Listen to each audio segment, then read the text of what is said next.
The betrayal didn't come quietly. It came in the form of water, brown, filthy water, rushing across the floor of the house my sister swore was move-in ready. I had trusted her. I had wired her $72,000 in good faith, believing every promise she made about this dream home. The plumbing's perfect, she said. The foundation's solid, she said. You'll love it. But when I unlocked the door and stepped inside, the first thing I saw wasn't a dream. It was a nightmare. Walls soaked like sponges. A ceiling sagging, ready to collapse. The foundation cracked wide enough to swallow trust whole. My heart dropped. My stomach turned. And in that moment, I realized I hadn't just lost money, I had lost something bigger. My name is Emily Carter. And from wherever you're watching this, stay with me, because I have one question. Have you ever given someone everything you had, only to watch them hand you back a ruin? That night, I called her. My sister, Amanda. My voice shook with disbelief. Amanda, the house is falling apart. There's flooding. Cracks in the walls.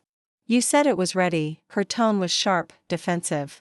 You're exaggerating, Emily. It's just a few repairs. You're lucky I even found it for you. Lucky. That word burned in my chest. I hung up before I screamed, but the betrayal didn't end with her. The next day, when I told my father what had happened, he didn't wrap me in protection. He didn't stand by me.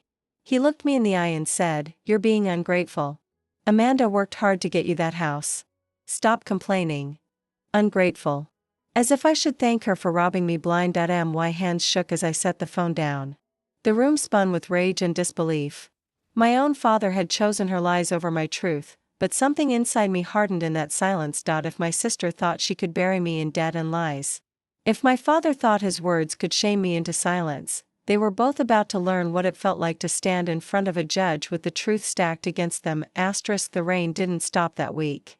Each storm became a cruel reminder of how deep the betrayal ran. I spent hours inside the house Amanda sold me, documenting everything. Water gushed from broken pipes. Mold crawled along the baseboards. The foundation groaned beneath my feet like a warning. Every photo I snapped felt like evidence carved into stone, proof that this wasn't bad luck. It was fraud. Amanda had smiled when I handed her the money. She called me family. She hugged me like trust was unbreakable. But the house told the truth. She had seen the cracks, the rot, the lies. And she still took my $72,000. One night, I sat at the kitchen table of my tiny apartment, laptop glowing against the darkness. I reread the wire transfer receipt. The subject line still said, "For the house. Paid in full, paid in full." And yet, I had nothing. When I called Amanda again, my voice was sharper this time. "Amanda, you lied to me. This place is a disaster. I'm not letting this slide." Her laugh was ice cold. "Emily, you don't understand real estate. A house always needs repairs. You're being dramatic." "Repairs? The ceiling is caving in. Then fix it. Or sell it. Either way, it's not my problem anymore." Click. The silence after her hang-up was louder than thunder, but the storm really broke when I turned to my parents. I sat across from them at Sunday dinner, hands trembling as I laid out the photos on the table. Flooded rooms. Crumbling walls. Black mold. My mother's eyes widened in shock. She reached for the pictures. But before she could speak, my father's voice cut through the air. "This is nonsense." He shoved the photos back at me. "Amanda told me everything. You're ungrateful, Emily. You should be thanking her. Do you think houses are perfect? You've always been too picky. Too picky. Too ungrateful. Too dramatic." The words clung to me like shackles. I looked at my mother, searching for an ally, but she lowered her eyes. She didn't defend me. She didn't say a word. That silence hurt more than the water damage. I walked out of that dinner with my heart pounding like a war drum. My family had closed ranks around Amanda, leaving me outside the circle. But here's the thing about betrayal, it doesn't just break you. It sharpens you. I went home, pulled out every document I had, and started a folder labeled simply, "Truth," bank transfers. Texts from Amanda. Photos of the house. Contractor reports.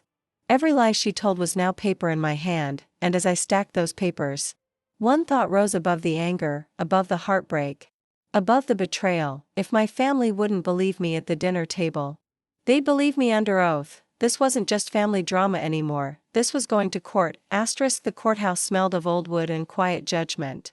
I hadn't even filed yet, but I walked those halls to feel the ground beneath my feet, to remind myself I wasn't powerless. At home, the folder labeled truth had grown thick. Contractor reports confirmed what my eyes had already told me: the foundation was unstable, the plumbing outdated by decades, the roof rotting from the inside out. One estimate said it would cost $85,000 just to make the house livable. Amanda hadn't just tricked me. She'd buried me in debt, but here's what she didn't know: I wasn't alone anymore. I had reached out to my father's older brother, Uncle Jack. A retired contractor with hands calloused from years of work and eyes that could read a lie from across a room. He walked through the house with me, flashlight sweeping across the wreckage. "Emily," he said, voice low but firm, "this place is condemned in all but name." Amanda had to know. My throat tightened. She told Dad it was perfect. He paused, jaw hardening. "Then it's time the truth stops living in whispers." That night, we sat at his kitchen table. He taught me how to organize the evidence, how to line it up like dominoes so no judge could ignore it. Photos, receipts, texts, all of it becoming a story too loud to silence. But while I was building my case, Amanda was building her lies. I found out through neighbors that she was bragging, saying I was spoiled, that I didn't understand real estate, that I was making drama because I couldn't handle adult responsibility. And worse, my father believed her. He called me one night, voice sharp as a blade. "Emily, enough is enough. You're embarrassing the family. Drop this obsession before you ruin your sister's life." Ruin her life? I stared at the phone in disbelief. My life savings had drowned in a broken house, my future shackled to debt, and still he saw me as the villain. But betrayal has a way of clarifying things. I didn't need my father's approval. I didn't need Amanda's excuses. I needed justice. So I hired an attorney. His name was Daniel Brooks, young, sharp, with eyes that missed nothing. When I handed him the folder marked truth, he flipped through each page with quiet intensity. When he looked up, he didn't see a broken daughter or a naive sister. He saw a plaintiff with a winning case. "Emily," he said, "this isn't just negligence. This is fraud. We'll file. And when we do, your sister won't just owe you money. She'll owe you her reputation." My heart pounded. For the first time in weeks, I felt air in my lungs. The house Amanda sold me was falling apart brick by brick.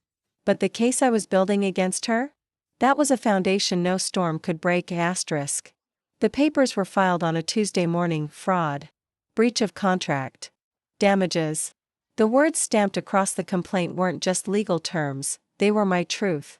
Given weight and teeth, Amanda was officially being sued. By me, when the sheriff delivered the papers to her door. The first explosion didn't come from her. It came from my father. He stormed into my apartment that evening, his voice shaking the walls. "How dare you drag family into court, Emily? Do you know what you've done?" I stood firm, folder in my hand. "I know exactly what I've done. Amanda stole from me. She lied. She left me with a sinking house. This isn't family, this is theft." His face reddened, veins rising in his neck. "You're destroying your sister's reputation. Do you think the neighbors won't talk? Do you think people won't whisper our name?" Something inside me snapped. Let them whisper. They should know the truth. Silence fell between us, heavy and final. For the first time in my life, I didn't see my father as a protector. I saw him as Amanda's shield, and I realized I'd have to walk this battlefield without him. Words spread quickly. My phone buzzed with messages: cousins, aunts, even childhood friends. Some told me I was brave. Most told me I was cruel. And Amanda? She didn't go quiet. She posted on Facebook, painting herself as the victim. "My sister is suing me over a gift. She's jealous, ungrateful, and trying to ruin me." She ended with a picture of herself smiling in front of a sold sign, a sign I had paid for. The comments poured in, full of sympathy for her. People called me selfish. They told her to stay strong. Each word cut deep. But then I opened my laptop and read through the contractor's report again. Black mold. Cracked foundation. Unsafe wiring. Thousands of dollars in damages. The truth was louder than Facebook lies. At night, I couldn't sleep. I replayed memories: Amanda borrowing my clothes in high school. Amanda crying on my shoulder after her first heartbreak. Amanda promising she'd find me the perfect home. Every memory now felt poisoned, but when the court date arrived, I dressed in black slacks and a pale blue blouse. I stood in front of the mirror and whispered to myself, "You're not here for revenge. You're here for justice." Walking into the courtroom, I felt the air change. Amanda sat at the defendant's table, her lawyer at her side. She wouldn't even look at me, but I didn't need her eyes. I had the judge's. And when my attorney opened the folder labeled Truth and began laying out the photos, the receipts, the contractor's sworn statement, the cracks in Amanda's lies began to show for the first time. She looked nervous, and that nervous flicker was enough to keep me standing tall. This wasn't just about money anymore, this was about finally being seen. The courtroom became a theater. And every word spoken was a performance. Amanda played her role perfectly, the wide-eyed sister. Hand on her chest, voice trembling with innocence. "Your Honor," she said. "I didn't deceive my sister. I believed that house was in good condition. I would never intentionally hurt Emily. She's my family." Her lawyer nodded along, painting me as the unreasonable sibling. The one who couldn't handle responsibility. The one twisting a gift into an attack, but lies always leave cracks. When my attorney, Daniel, rose to his feet, the energy shifted.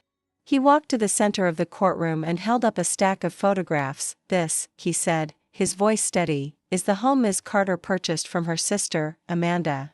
These were taken the day after the sale. Do these look like minor repairs?" He handed them to the judge.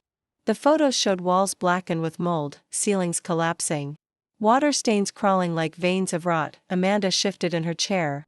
But Daniel wasn't finished. "Here," he said, holding up another paper, "is a contractor's report stating the home was structurally unsound before the sale. And here," he pulled up a text message projected onto the screen, "is Amanda telling Emily, this house is move-in ready. You won't need to fix a thing." The words glowed in front of everyone. Amanda's face drained of color. I watched my father from the gallery. His jaw tightened, his arms crossed. He still wouldn't look at me. He was clinging to the image of Amanda he'd built in his mind. Even as the truth shattered around him, when it was my turn to testify, my palms were damp. But my voice didn't shake. "I gave my sister $72,000, I told the court. It was my savings. Years of work. I trusted her word. But what I walked into wasn't a home. It was a trap.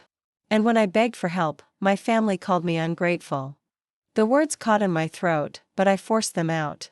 This isn't just about money. It's about betrayal.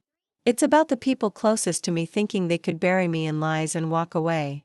The courtroom was silent when I stepped down. Amanda's lawyer scrambled, trying to argue that repairs are normal, that I was dramatic, but the evidence crushed his words before they could take root. And then came the moment that cracked Amanda's mask entirely. Daniel produced a receipt, one I hadn't even noticed in the pile. A repair estimate addressed to Amanda, dated 3 months before she sold me the house. It listed the same damages I had discovered: cracked foundation, leaking pipes, black mold. Amanda knew. She had known all along. The judge leaned forward, eyes narrowing. Amanda's lips parted, but no words came, and in that silence, I realized something. This wasn't just a legal battle anymore. It was the unraveling of her entire facade, piece by piece, lie by lie. The courtroom walls seemed to breathe that day, every sigh, every shuffle of papers echoing louder than it should. Amanda sat stiff, her lawyer whispering furiously in her ear, but her eyes stayed locked on the table, as if looking at me might burn. The judge adjusted his glasses and tapped the damning receipt Daniel had just presented. "Miss Carter," he said slowly, "are you telling this court you were unaware of these repair estimates?" Amanda's voice wavered. I didn't remember that paper. Houses always need work." The judge's tone cut sharper. "This isn't work. This is fraud. You told your sister the house was move-in ready. Did you or did you not pay for inspections before selling it to her?" Her silence was an answer louder than words. I sat straighter, my hands clenched in my lap. For weeks, I'd carried the weight of their disbelief. For weeks, my father's words, ungrateful, dramatic, embarrassing, had bruised me deeper than Amanda's lies. But here, in this room, the truth was louder than loyalty. My father finally shifted in his seat. His face was stone, but I saw it, the flicker of doubt. The cracks spreading across the pedestal where he'd placed Amanda all his life. Daniel pressed further. He called Uncle Jack to testify. My uncle walked with quiet strength, his work boots echoing on the floor. He laid out, step by step, the impossibility of Amanda's claims. This house wasn't overlooked, he told the judge. It was deliberately disguised. Any seller with eyes would know. Amanda's lawyer objected, his voice rising, but it sounded desperate. The judge overruled, and then it was Amanda's turn. Again, her voice cracked as she tried to spin it, that she had trusted the wrong inspector. That she only wanted to help me, that maybe I had exaggerated the damage. But her words no longer landed, the evidence towered over her. Undeniable, and in that moment, I realized something chilling. Amanda wasn't fighting to win. She was fighting to survive, because this wasn't just about $72,000 anymore. If the judge ruled against her, she could face penalties, fines, even criminal fraud charges. The sister who laughed at me, who dismissed me, who called me dramatic, now sat trembling, her hands gripping the table until her knuckles whitened, and yet, across the aisle, my father still glared at me.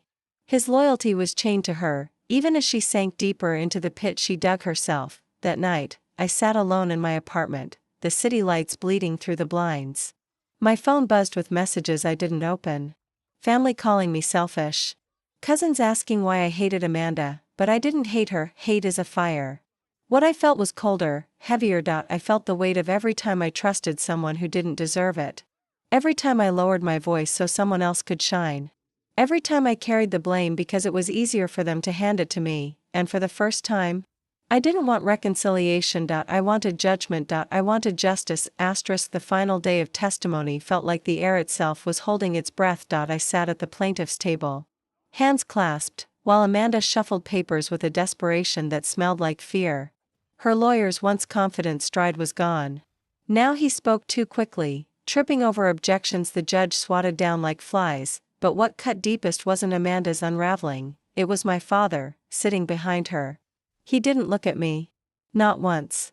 His eyes stayed fixed on her, as though if he stared hard enough, he could hold her together. When Daniel rose for closing arguments, his voice was calm, steady, undeniable. Your Honor, this case isn't complicated. Amanda Carter told her sister, Emily, that this home was move-in ready. She concealed inspections, ignored glaring structural issues, and pocketed $72,000. This wasn't a mistake. This was deceit. And the cost isn't just financial, it's the erosion of trust between family. Emily came here not for revenge, but for justice. His words landed with the weight of a gavel. Amanda's lawyer tried to counter, weaving a story about sibling misunderstandings and exaggerations, but even he looked exhausted by his own defense. And then Amanda stood, her voice cracked. Emily, please. I never meant for it to go this far. We're sisters. Blood. Don't do this to me.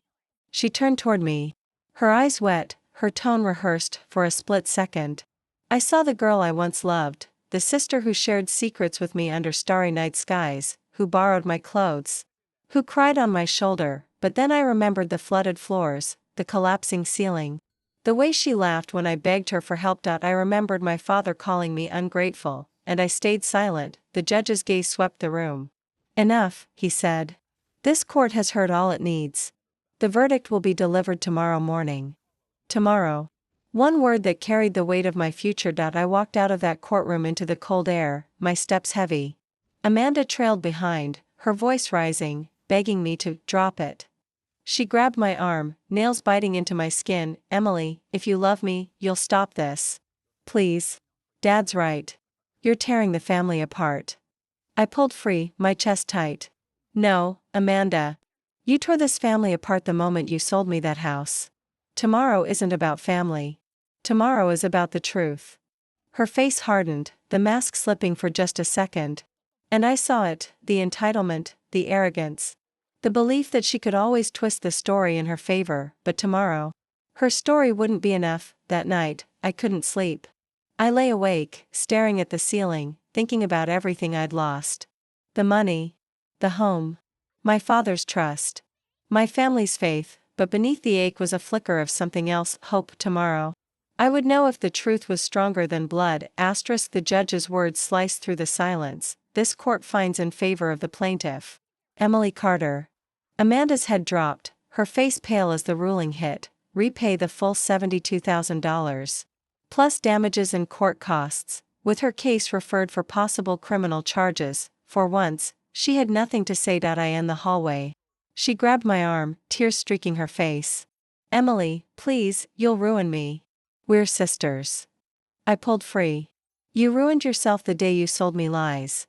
My father glared at me, standing protectively beside her. You've destroyed this family. But my mother, quiet until now, spoke up. No. Amanda destroyed it. Emily just refused to stay silent. I stepped outside into the sunlight, the weight of months lifting off my shoulders. For the first time, I wasn't carrying shame. I was carrying victory. Justice had spoken.